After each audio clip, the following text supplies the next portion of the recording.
జ్యోతిష బాలశిక్ష దశమ భావ ఫలం. ఇక్కడ ఈ జాతక సంబంధమైనటువంటి విచారణ చేసేటప్పుడు దశమ భావానికి చాలా విశేషమైనటువంటి రీసెర్చ్ అవసరం. మనం భాగ్యభావానికి అన్ని భావాలతో ముడిపెడితే కానీ భాగ్యభావాన్ని శోధన చేయలేం, ముందుకు వెళ్ళలేమని అనుకున్నామే. అదే రీతిగా ఇక్కడ దశమ భావం కూడా మొత్తం అన్ని భావాలతో, ఎక్కువ భావాలతో ముడిపడి ముందుకు వెళ్తుంది. బివి రామన్ గారు ఆయన దశమ భావం మీద ఒక ప్రత్యేకమైనటువంటి పుస్తకం కూడా రాశారు. అంతేకాకుండా కేబీ సిస్టమ్ వాళ్ళు, కొంతమంది ఆధునికులు అనేక గ్రంథాల్లో మహర్షులు చెప్పినటువంటి వాక్యాలను తీసుకొచ్చి ఈ దశమభావ ప్రస్తావన చేసుకొచ్చినటువంటి సందర్భాలు బాగా ఉన్నాయి. కారణం ఏంటంటే మనిషికి సంబంధించినటువంటి ముఖ్యమైనటువంటి అంశాలు ఏదైనా అనుభవించాలి అంటే వాడికి భాగ్యభావం బాగుండాలి అని ఎట్లాగైతే అనుకున్నామో, అలాగే ఈ దశమభావం కూడా బాగుంటేనే అతనికి ఫలితాలని కూడా బాగా నడిచే అవకాశం వస్తుంది, లేకపోతే లేదు. కర్మ సన్యాసం రెండు కూడా దాని మీద ఉంటాయి. వీడు పని చేస్తాడా చేయడా. యోగం బాగా ఉన్నట్టుగా కనబడుతుంది కానీ ఉద్యోగం చేయడు. చాలామందికి అన్ని రకాలైన వనరులు ఉంటాయి, ఉండి కూడా చాలామంది ఏం చేస్తూ ఉంటారంటే ఏ పని చేయకుండా ఖాళీగా కూర్చుంటారు. మీరు చాలామంది చూడొచ్చు అట్లాగా. ఆస్తిపాస్తులు ఉంటాయి, చదువు ఉంటుంది, వాళ్ళు ఉద్యోగం చేయరు. అంటే ఏంట్రా ఈ కర్మభావం అనే చోట విశేషమైనటువంటి లక్షణాలు కనబడుతుంటాయి. సహజంగా మనం ఈ కర్మభావం దగ్గర నుంచి మనం శోధన చేసేటువంటి ఫలితాలు ఏమిటి అనేది కనుక చూస్తే, వ్యాపారం దశమం మానసం కర్మ వ్యాపారం వరమేవచ అంటూ ముహూర్త దర్పణంలో కారకత్వాలు చెప్పడం ఉన్నాయి. సరే, అది పక్కన పెడితే రాజగౌరవం, అశ్వగమనం, శరీర బలం, రాచకార్యాలు, గొప్పతనం, గురువు, యంత్రాలు, మంత్రాలు, తల్లి, విస్తృత పుణ్యకార్యాలు, ఔషధులు, తొడలు, మంత్రసిద్ధి, వైభవం, పెంపుడు కొడుకు, రాజు, మార్గం, గౌరవం, సుఖజీవనం, రాజుల వద్ద ప్రఖ్యాతి, శిక్షాధికారం, ఇతరులపై దయచూపడం, ముద్రాధికారం, ప్రాభవం, నిగ్రహం, ఆజ్ఞాపించడం, బుద్ధి అనే అంశాలు దశమభావంతో పరిశీలించాలి. ఈ కారకత్వాలు అన్నీ కూడా అందరికీ వెంటనే మైండ్లో ఉండవు. అందుకోసమే నా పెద్ద పంచాంగంలో కప్పకిందవారి పంచాంగం అని చెప్పి మార్కెట్కి వస్తూ ఉంటుంది. అందులో ఈ కారకత్వాలని కూడా వచ్చాయి. ఎందుకంటే 9 గ్రహాల యొక్క కారకత్వాలు, 12 భావాల యొక్క కారకత్వాలు ఎవరికి మైండ్లో వెంటనే నడుస్తాయండి. అందరూ జ్యోతిషం చెప్తూ ఉంటారు. చెప్తూ ఉన్నప్పుడు ఎవరైనా విద్యార్థి వెళ్ళి ఏమండి 10వ భావంతో వచ్చే ఫలితాలు చెప్పండి అని అనుకోండి, అది చెప్పలేడు వెంటనే. ఖచ్చితం అసలు ప్రొఫెషన్లో పడిపోయాయండి, మర్చిపోయే అవకాశం కూడా ఉంటూ ఉంటాయి. అంటే అందరినీ ఒకే తాటి మీద కట్టి నేను మాట్లాడట్లేదు, కొంతమంది గుర్తున్న వాళ్ళు కూడా ఉంటారు. ఇట్లాంటి బాధ లేకుండా జ్యోతిషం చెప్పేవాళ్ళు ఉపయోగపడతాయని నా పంచాంగంలో జ్యోతిషాంశాలే రాసుకొచ్చారు. కొన్నాళ్ళు రాజయోగాలు రాసుకొచ్చారు. రాజయోగాలకి పంచాంగానికి సంబంధం ఏంటని అడిగారు. చాలామంది పుస్తకం చూసినప్పుడల్లా జాతకం చూస్తే బుధాదిత్య యోగం, కేమద్రం యోగం, కాలసర్పదోషం ఇవే మాట్లాడతారు తప్పితే అంతకన్నా సూక్ష్మంగా ఉన్నటువంటి రాజయోగాల గురించి మాట్లాడట్లేదని చెప్పి నా పంచాంగంలో రాసుకుంటూ వచ్చారు. అటువంటి ఇందులో ఈ దశమభావం మీద మరి బివి రామన్ గారు రాసిన పుస్తకం దశమభావం మీద కేవలం ఆయన వృత్తి సంబంధం అన్నమాట. చాలా విశేషమైనటువంటి ప్రకరణం ఆయన రాసుకుంటూ వచ్చారు. అందరూ కూడా అవకాశం ఉన్నప్పుడు దాన్ని చదవడం అనేది అలవాటు చేసుకోండి. ఆజ్ఞామాన విభూషణాని వసనం వ్యాపార నిద్రాకృషి ప్రౌరాజ్యాగమ కర్మ జీవన యశో విజ్ఞాన విద్యాక్రమాత్ కర్మస్వామి దినేశ బోధన గురుఛాయాసుతైశ్చింతయే దుక్తాని ప్రవహాయ పూర్వమశుభే మానీ విమానో భవేత్. జాతక పారిజాతంలో ఈయన దీని సమాంతరమైనటువంటి ఫలితాలు చెప్పాడు. ఇందాక నేను చెప్పిన ఆ కర్మ సంబంధమైన దశమభావ సంబంధమైన ఫలితాలని కూడా ఉత్తరకాలామృతంలో ఎంఏ జ్యోతిషం పుస్తకంలో కూడా అందులో అవే ఉత్తరకాలామృతంలో కారకత్వాలే రాసుకొచ్చారన్నమాట. ఆజ్ఞ, మానము అంటే గౌరవ మర్యాదలు అన్నమాట. భూషణములు అంటే అలంకరణ వస్తువులు, వస్త్రములు అవి కూడా అలంకరణలోకి వస్తాయి. వ్యాపారం, నిద్ర, కృషి, సన్యాసం, ఆగమ కర్మలు, జీవనం, కీర్తి, విజ్ఞానం, విద్య. సరే, సూర్యుడు, బుధుడు, గురువు, శని అనివారి వలన విచారించాలని కూడా. తర్వాత ఇవన్నీ కూడా ఎట్లాగంటే కర్మస్వామిని దినేశ బోధన గురుఛాయా స్థైశ్చింతయ అన్నాడు. ఎట్లాగా అంటే ఈయన కొంచెం అడ్వాన్స్గా తీసుకువెళ్ళి వీటిని కర్మాధిపతి అంటే దశమాధిపతి ద్వారా కానీ, లేదంటే కనుక దినేశ అంటే సూర్యుడు, దినము అంటే పగలు, పగలకి ఈశుడు సూర్యుడు కాబట్టి దినేశ అని చెప్పి వాడుతూ ఉంటారు. ఆ సూర్యుడు, బోధన అనేసరికి బుధుడు, గురువు, తర్వాత ఛాయాసుతై అంటే ఈ సూర్యభగవానికి ఛాయ అనే భార్య వల్ల కలిగినటువంటి శని, వీళ్ళ వలన ఈ కర్మస్థానాన్ని పరిశీలించాడు. అలాగే ఉక్తాని ప్రవహాయ పూర్వమశుభే అంటే వెనకాల మనం ఆల్రెడీ ఒక్కొక్క భావానికి పాపగ్రహాలు సంబంధం ఉంటే భావం చెడిపోయిందని, శుభగ్రహాల సంబంధం ఉంటే బాగుందని అని చెప్పుకుంటూ చాలా విశేషాలు చెప్పుకుంటూ వచ్చాం వెనకాల పాఠాల్లో. అలాంటి దాన్ని చూసుకుంటూ వచ్చి ఇక్కడ కూడా పాపగ్రహ సంబంధం కనుక ఉంటే కనుక అవి సకలమైనటువంటి శుభ ఫలితాలు చెడిపోతూ ఉంటాయి అబ్బాయి. అలాగే ఇక్కడ ఫలితాలను కూడా విభిన్నం అవుతూ ఉంటాయని చెప్పుకుంటూ వచ్చాడు. అలాగే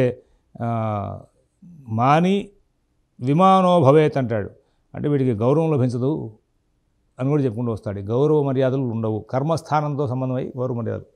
ఒకళ్ళు ఉంటారు ఎంతో చక్కటి ఫలితాలు వస్తూ ఉంటాయి, వాడు గర్వంతో ప్రవర్తిస్తాడు అంటాడు. వాడి దశమస్థానానికి కనుక కుజుడు సంబంధం ఉంటే వాడి మాట తీరంత గర్వంగా ఉంటుంది. అయితే ఆ దశమస్థానంలో కుజుడు దశమస్థానానికి సంబంధమైన కుజుడిని పెట్టిస్తుంది, వీడు గర్వి అని చెప్పడానికి వీలేదు. కారణం ఏంటంటే లగ్నము బుద్ధిస్థానం చూడాలి.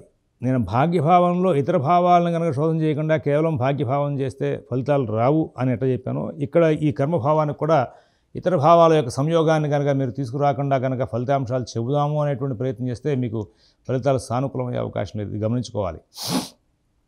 ఇక్కడ గౌరవ మర్యాదలులో వాడు గర్వం గురించి చెప్పుకుంటూ వచ్చాం. గర్వం గురించి చెప్పుకుంటూ వచ్చాడు, కేవలం దశమభావంతో కూడినటువంటి గ్రహాన్ని బేస్ చేసుకుని గర్వం లేదనే మాట చెప్తే కుదరదు. ఒకప్పుడు దశమస్థానానికి శని సంబంధం ఉన్నప్పుడు వాడు చాలా మెతగ్గా ఉంటాడు, వాడు బుద్ధి ఎప్పుడు కూడా ఏదోటి పని చేద్దాం అనేటువంటి విషయంగా ఉంటుంది. అంటే వాడు అంతసేపు ఒక లేబర్ లాగా ఖచ్చితంగా ఈ పని చేయాలి, ఇక్కడ ఇదిగో ఈ వస్తుంది. సహజంగా అంటే అజమాయిషి చేస్తారు, ఎరా అక్కడ ఏమిటి అక్కడ చెత్త పెట్టుని తీసేయి అనేవాళ్ళు ఉంటారు. వాళ్ళ దశమస్థానంలో గ్రహాన్ని బట్టి వాడి ఆ మాట తీరిని చెప్పచ్చు. అదే మనిషి అట్లా వెళ్తున్నాడు, వాడి ఇల్లు అనవచ్చు, పక్కవాడి ఇల్లు అనవచ్చు, అక్కడ ఏదో డస్ట్ ఉందనుకోండి, వాడు ఏం చేస్తాడంటే వాడంతా వాడు తీసుకెళ్ళి పక్కన పడేస్తూ ఉంటాడు.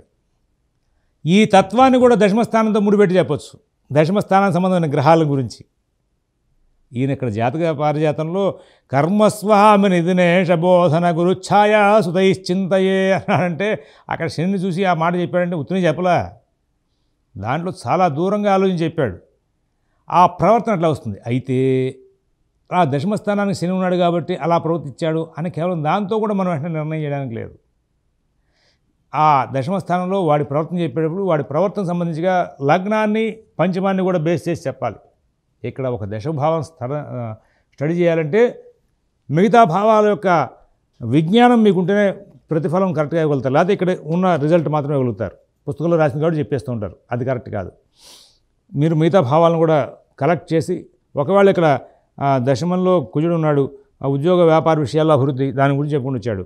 కానీ అదే కుజుడితో ఒకవేళ ఇతర గ్రహాల యొక్క సంబంధం చెడుగా ఉంటే కనుక వాటి ఫలితాలు వేరేగా ఉంటాయి.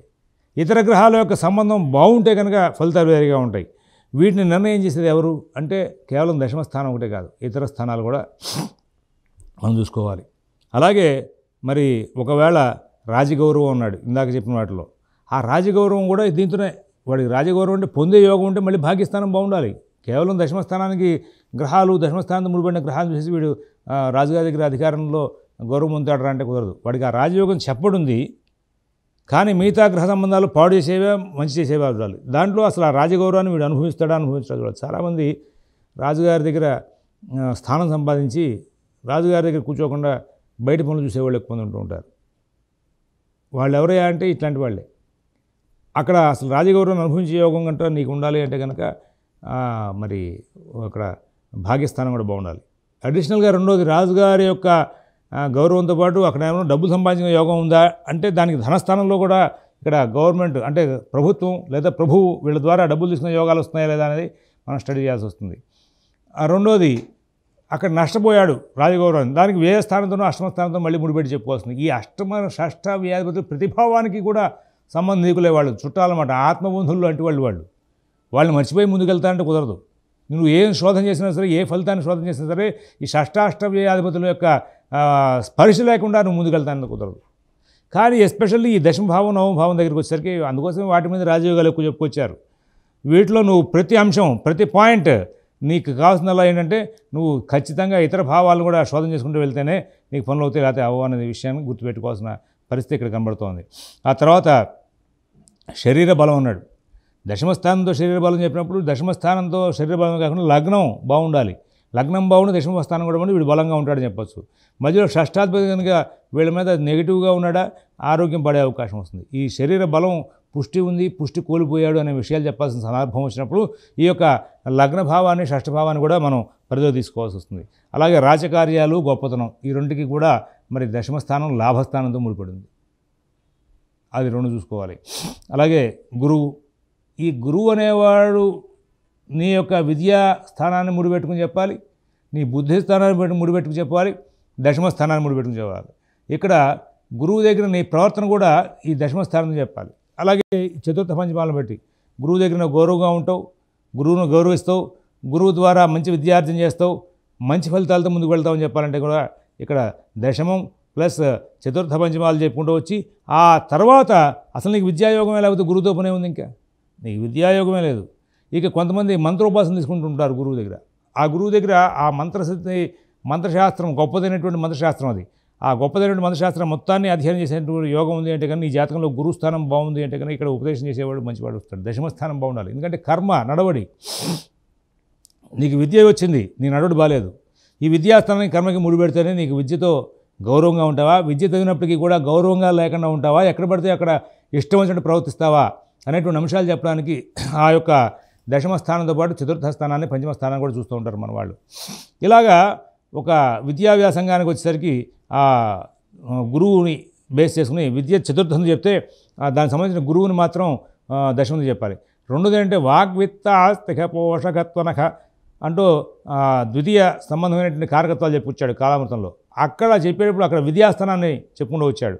మరి ఆ విద్యాస్థానం ద్వితీయం కూడా అయినప్పుడు దానికి సంబంధించినటువంటి గురు సంచార భావాలను కూడా అక్కడి నుంచి భాగ్యభావం అనేటువంటి దశమం ద్వారా నిర్ణయం చేసుకున్నాడు. ద్వితీయ భావానికి భాగ్యభావం దశమం కాబట్టి అక్కడ ఈ గురువుతో నీ యొక్క ర్యాప్ ఎట్లా ఉంటుంది, గురువు ద్వారా విద్యలన్నీ అభ్యసిస్తావా, గురువు దగ్గర నువ్వు చక్కగా ఉంటావా ఉండవా అన్నానికి ఆ ద్వితీయ స్థానాన్ని శోధన చేసుకోవాల్సి వస్తుంది. ఒక గురువుతో సంభాషణ వచ్చినప్పుడు అసలు నీకు విద్యాయోగమే లేదు, గురువుతో పనే ఉంది. దశమస్థానం దశమస్థానం బాగుందండి, దశమస్థానంలో పాపగ్రహాలు లేవండి, దశమస్థానాధిపతి మంచి ప్లేస్లో ఉన్నాయండి, దశమస్థానంలో మంచి గ్రహాలు ఉన్నాయండి, బాగుంది. ఇక్కడ నీకు చతుర్థ స్థానం చెడిపోయింది, గురుబలం పోయింది, ద్వితీయ స్థానం పోయింది, అయినా చదువుస్తుంది. మనకి పాయింట్ అర్థం కాదు, జుట్టు పీకేసుకుంటూ ఉంటాం. ఆ సందర్భాన్ని పురస్కరించి చెప్పాడు, ఒరే నాయన కంగారక్కర్లేదు, ఈ అంశం చాలా విశేషమైన అంశం, దశమ స్థానం బాగుంది కూడా వీడు చదువుస్తుంది. అంటే ఇక్కడ గురువు యొక్క అనుగ్రహం బాగుందిగా, ఆటోమేటిక్గా విద్యాయోగం వచ్చేస్తుందిరా, నువ్వు కంగారు పడక్కర్లేదు అనేది వాడిని వచ్చిన జాతకుడిని ఏమన్నా చదువుస్తుందా అంటే వస్తుందిరా బాబు, ఏం కంగారక్కర్లేదు అని చెప్పడానికి. ఇంకా తర్వాత ఈ యంత్రాలు మంత్రాలు అంటే ఉపాసన కాండ, ఈ కర్మ అనేది ఎట్లాగంటే మన మత సంబంధమైనటువంటి కార్యకలాపాలను చేస్తామా చేయమా అని ఎవరి మతానికి సంబంధించిన వాళ్ళది. మనం ఒకళ్ళ హిందువులు చూసాం, హిందువుల జాతకాల్లో అనేకమైన కులాలు ఉన్నాయి, వాళ్ళ కుల సంబంధమైనటువంటి పుణ్యకార్యాలు చేస్తూ ఉంటారా చేయరా, వాళ్ళ కుల ఆచారాలు పాటిస్తారా పాటించరా, వాళ్ళ కులానికి సంబంధించిన ఆచారాలు పాటించకుండా విరుద్ధంగా ప్రవర్తిస్తారా, వ్యతిరేకిస్తూ ఉంటారా. కొంతమంది ఇంటర్కాస్ట్ మ్యారేజ్ చేసుకుంటూ ఉంటారు. ఇంటర్కాస్ట్ మ్యారేజ్ చేసుకున్నప్పుడు అక్కడ సందర్భాన్ని మనం స్టడీ చేసేటప్పుడు సప్తమ స్థానం ప్లస్ దశమ స్థానం కూడా చూడాలి. ఇక్కడ రెండోది వాళ్ళు ఎక్కువ కులం వాళ్ళని పెళ్లి చేసుకుంటారా తక్కువ కులం వాళ్ళని పెళ్లి చేసుకుంటారా అనే శోధన చేసేటప్పుడు ఇక్కడ మరి దశమ స్థానానికి సంబంధించినటువంటి కర్మకాండలో పాపగ్రహాల సంయోగం ఉన్న వాళ్ళేమో తక్కువ స్థాయి వాళ్ళని పెళ్లి చేసుకునే అవకాశం ఉంది. ఇక్కడ శుభగ్రహాల యొక్క సంయోగం ఉండే ఎక్కువ స్థాయి వాళ్ళు చేసుకునే అవకాశం ఉంది. ఇక్కడ దాంతోనే ఫైనాన్షియల్ మ్యాటర్స్ని కూడా చెప్పొచ్చు. దశమ స్థానానికి సంబంధించి ముడిపెట్టి ఆ తర్వాత ఈ వివాహ సంబంధమైన కళత్ర స్థానానికి ముడిపెట్టి రెండింటిని కూడా అన్వయం చేసుకుని ఈ కళత్ర స్థానానికి దశమ స్థానానికి సంబంధించినటువంటి శుభ పాపగ్రహాల యొక్క సంబంధాన్ని ధనస్థానాన్ని చూసి ఎక్కువ స్థాయి ఫైనాన్షియల్ మ్యాటర్స్ ఉన్న వాళ్ళు చేసుకుంటారు, తక్కువ స్థాయి ఫైనాన్షియల్ మ్యాటర్స్ ఉన్న వాళ్ళు చేసుకుంటారు అనే విషయాలను కూడా ఇక్కడ ప్రస్తావన చేసుకురావచ్చు. అలాంటివన్నీ కూడా ఈ జాతకంలో కనబడుతూ ఉంటాయి. అక్కడ మీరు ప్రత్యేకం చూడవచ్చు. ఎట్లాగంటే దశమ స్థానంలో కనుక అమ్మాయి జాతకంలో పాపగ్రహాల సంబంధం ఉంది, అప్పుడు అబ్బాయి జాతకం కూడా ఉండాలి, వాడికి శుభగ్రహాల సంబంధం ఉండాలి. ఇద్దరికి పాపగ్రహాల సంబంధం ఉంటే తక్కువ స్థాయి ఇద్దరు తక్కువ స్థాయి వాళ్ళు చేసుకునే మ్యాచింగ్ అవుతుంది ఆ వివాహ విషయంలో అవుతుంది కదా. ఆ జాతకంలో లక్షణాలు అనమాట. ఈ దశమ స్థానానికి సంబంధించి ఆ కర్మ అట్లా నడిపిస్తుంది. వాడి యొక్క కుటుంబం, వంశం, కులం వాటికి సంబంధించిన ఆచార వ్యవహారాలను పాటించడానికి కూడా ఈ కర్మ అనే స్థానంతో బేస్ చేసి చెప్పాల్సిన పరిస్థితులు ఉన్నాయి. కాబట్టి వీటన్నిటిని కూడా శోధన చేసుకుంటూ వెళ్ళేటప్పుడు వాటిని చూసుకుంటారు. మాతృస్థానం అనేది ఈ కాలామృతం చెప్పుకుంటూ వచ్చాడు. చతుర్థ భావం మీద మాతృస్థానం అంటే చతుర్థ భావానికి వ్యతిరేకంగా ఉండేది, ఆపోజిట్లో ఉండేది ఆపోజిట్ సైన్ దశమ భావం.